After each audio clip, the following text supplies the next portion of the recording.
वेकोली द्वारा पुनर्वसित गांव में अब तक बुनियादी सुविधाएं उपलब्ध न कराने के चलते ग्रामीणों ने वेकोली दुर्गापुर उपक्षेत्रीय प्रबंधक कार्यालय का घेराव किया। जब तक मांगे पूर्ण नहीं होती यहां से नहीं हटने की चेतावनी दी। वेकोली द्वारा पुनर्वसित गांव में अब तक बुनियादी सुविधाएं नहीं कराने के कारण ग्रामीणों ने अपनी प्रलंबित मांगों को लेकर वेकोली दुर्गापुर उपक्षेत्रीय प्रबंधक कार्यालय का घेराव किया, जिससे वे सुबह से कार्यालय के बाहर नहीं निकल पाए। साथ ही ग्रामीणों ने जब तक मांगे पूर्ण नहीं होती यहां से नहीं हटने की चेतावनी दी।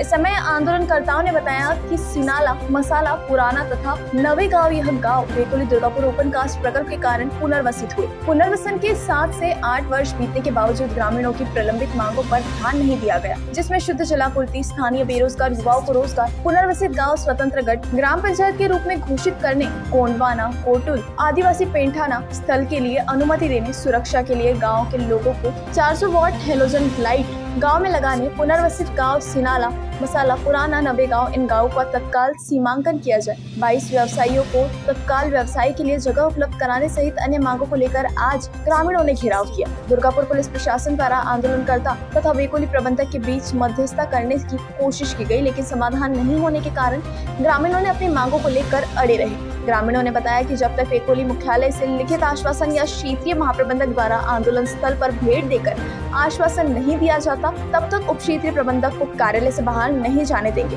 यह आंदोलन सामाजिक कार्यकर्ता तथा पूर्व भारतीय जनता पार्टी आदिवासी जिला महानगर महामंत्री शुभम गेडाम के नेतृत्व में किया जा रहा है। आज दिनांक 19/9/2025 रोजी आम्ही आज आंदोलनाच्या एक असा मुद्दा एक उचललेला होता की त्या मुद्द्याच्या आतापर्यंत आम्हाला WCL प्रशासनाने डावलून दिलेलं आहे। पहिली मागणी होती आमची पिण्याची पाणी हिरे नदीपासून देतो म्हणून पुनर्वसन गावहून आज 12 ते 13 वर्ष होत आहे। आम्हाला सगळ्या संघर्षापासून आम्हाला दूर करून ठेवलेलं आहे सबेरे आणि GM साहेबांनी आणि CMD साहेबांची, आणि वरच्या लेवलवरून आम्हाला कोणताही आतापर्यंत पत्रव्यवहार झालेला नाही। दुसरी गोष्ट 17-18 तारखेला मी स्वतः WCL, तहसीलदार साहेब, GM साहेब, आमदार साहेब सगळ्यांना पत्रव्यवहार केला आहे। आमदार साहेबांकडून आम्हाला पाठिंबा दिला आणि आमदार साहेबांनी सुद्धा याच्यावर पत्रव्यवहार झालेला आहे, पण त्याच्यावर सुद्धा WCL प्रशासनाने यावर दुर्लक्ष केलेलं आहे। एक स्थानिक आमदार दुर्लक्ष सुद्धा केलेलं आहे। मी आज सतत सकाळपासून आज 9 वाजतापासून सतत आंदोलन करतो। आंदोलनात करत असतानाही सुद्धा WCL प्रशासन अधिकारी हे झोपलेले आहे। आम्हाला कुठल्याच पद्धतीचे आम्हाला इथे येऊन आम्हाला पत्रव्यवहार आणि लेखी स्वरूपात उत्तर दिलेलं नाही, हे तोंडी स्वरूपात उत्तर देत आहे। मला लेखी स्वरूपात उत्तर जोपर्यंत भेटणार नाही तोपर्यंत हे तीव्र आंदोलन चालू राहणार। आणि मी स्वतः आज संपूर्ण गावकऱ्याच्या माध्यमातून रात्र मी पत्र एक निवेदनाच्या माध्यमातून सुद्धा दिलेलं आहे पोलीस प्रशासन WCL यांना।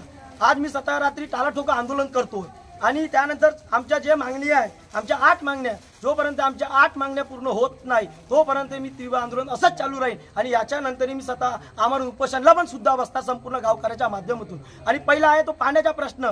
पाणी आज हिरे नदीपासून सतत चालू आहे आणि पण संपूर्ण गावाला पाणी देतोय, पण आमच्या सिनाळा, मसाळा, नवेगाव स्थानिक रोजगारांना हा सगळ्या गोष्टीपासून दूर ठेवलेला आहे। तर मी पण WCL ला इशारा देतो, अरे न्याय आमच्या हक्काचा, न्याय कोणाच्या बापाचा, पैसा आम्ही तुम्हाला पैसा नको, काहीच नको, आमच्या फक्त न्याय आम्हाला हवा आहे। संघर्ष किती करा लागला तरी मी स्वतः करेल। आमच्या जनतेला कुठं हात जरी लागला कोणता पोलीस प्रशासन किंवा WCL वाल्याकडून तर मी अद्यापही खपवून घेणार नाही। आज सकाळपासून जेव्हापासून मी संपूर्ण पैदल आज प्रवास करून आज सबेरा ऑफिसला इथे आंदोलनासाठी मी उपस्थित आहो सकाळपासून, पण आतापर्यंतही सुद्धा आम्हाला लेखी स्वरूपात उत्तर दिलेलं नाही।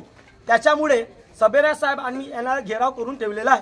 जोपर्यंत GM साहेब, सबेरा साहेब आम्हाला लेखी उत्तर देत नाही आणि हेडक्वार्टरवरून आम्हाला तोपर्यंत प्रस्ताव, ओरिजिनल प्रस्ताव आमच्या हातात देत नाही तोपर्यंत आंदोलन असंच चालू राहणार। आणि जोपर्यंत आम्ही इथे आहोत तोपर्यंत सबेरा सर सुद्धा घरी जाणार नाही।